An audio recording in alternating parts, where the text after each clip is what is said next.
Hallo und herzlich willkommen zu Deutsch mit David und Emma. I'm David and I'm ready to hit the shops. And I'm Emma. David, I love that energy. Today, we are diving into one of the most practical and essential skills for everyday German life, shopping. Specifically, we're going to master the art of asking, Was kostet das? That's right. Imagine this. You're in a lovely German bakery, a Bäckerei, and you see a delicious-looking pastry, a Kuchen. But, oh no, there is no price tag. What do? You need to ask. It can be a little intimidating to speak up, especially when you need to know the price. But don't worry, we are going to make you an expert shopper. By the end of this episode, you will feel completely confident asking for prices anywhere you go. Let's start with the most basic, most useful phrase. It is your shopping superpower. Are you ready? It is Was kostet das? It means, what does that cost? We use the verb kosten, which means to cost. It's simple, direct, and universally understood. Let's say that together, listeners. Was kostet das? Excellent. Now remember, to be polite.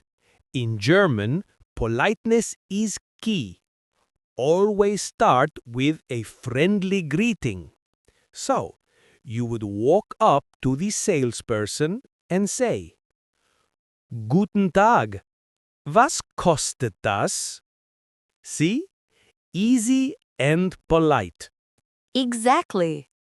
The das in Was kostet das is super useful because you can use your finger to point directly at the item you want.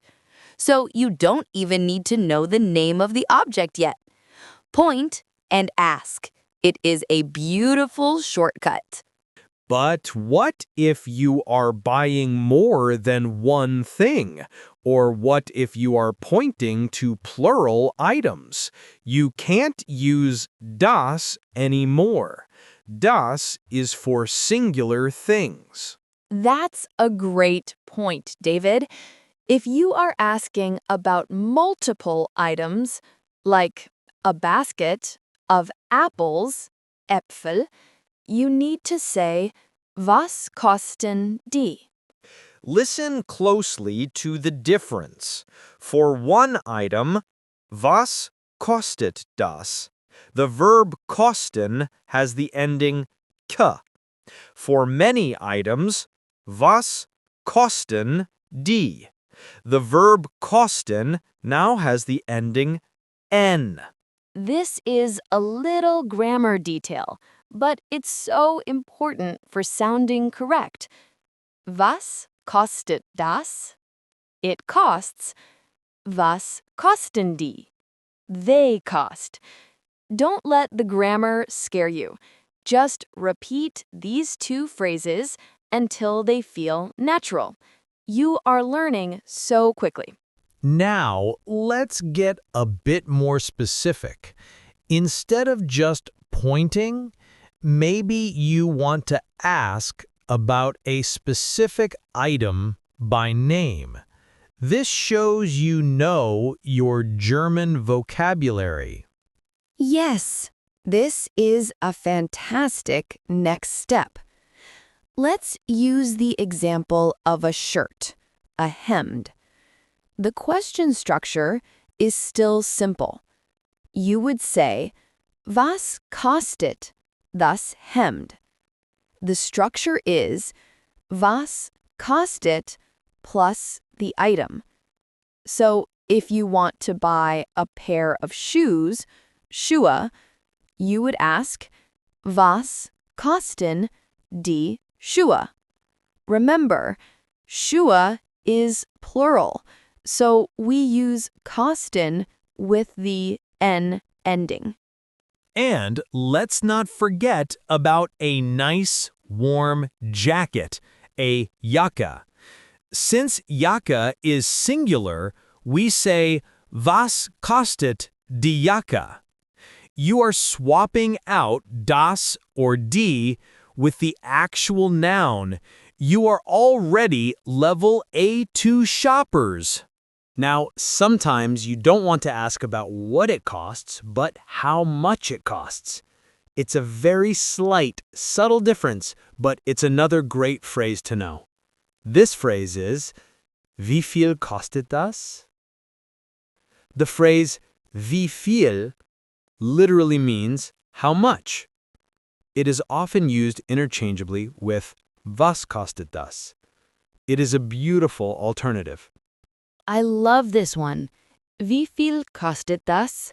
It sounds very polite and clear.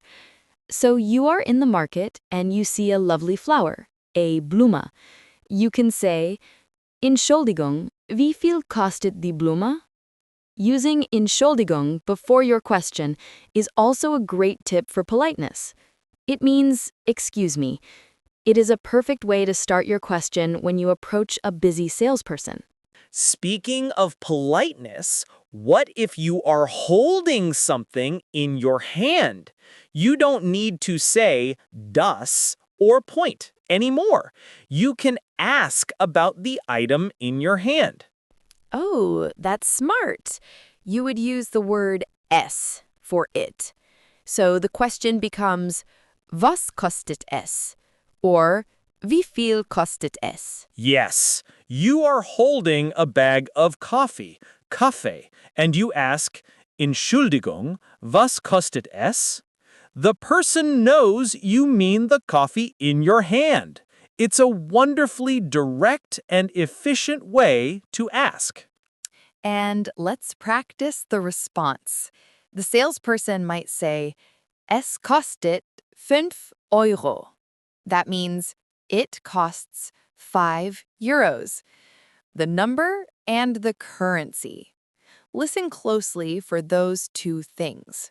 Let's focus on the salesperson's response for a moment. How will they tell you the price? They will use numbers, of course. This is where your number knowledge comes into play. Yes, the answer will often be structured. Es kostet plus the number plus euro. For example, es kostet 10 euro. That's 10 euros. So simple. But what about cents? They are called Cent in German, just like in English. If something costs $1.50, they might say, Es kostet 1,50 Euro. Listen for the currency first. Euro is the currency. Then the number. Einen Euro is 1 euro. And 50 is 50. You can write down the numbers as they say them to help you. Don't be shy. Let's practice a quick role play. I'm the shopper and I want to buy a book, a Buch. Emma, you are the friendly bookseller. Wonderful. I'm ready to sell. Guten Tag. Entschuldigung, was kostet das Buch? Guten Tag. Das Buch, es kostet 14 Euro. 14 Euro. Thank you. Now I know the price. See, listeners, you did great. 14 is the number 14. Now you try. Imagine you want to buy 2 postcards. Postkarten, plural. Say it out loud. Guten Tag. Was kosten die Postkarten? Let's talk about a few more advanced phrases for comparison shopping. What if you see a nice cheese, ein Käse, and you want to know the price per kilogram? Ah, this is a very common phrase in Germany when buying things like meat, cheese, or vegetables. You need to ask, Was kostet ein Kilo? Or, Was kostet das Kilo? That's a powerful sentence. Kilo is short for kilogram. The phrase means, what does a kilogram cost?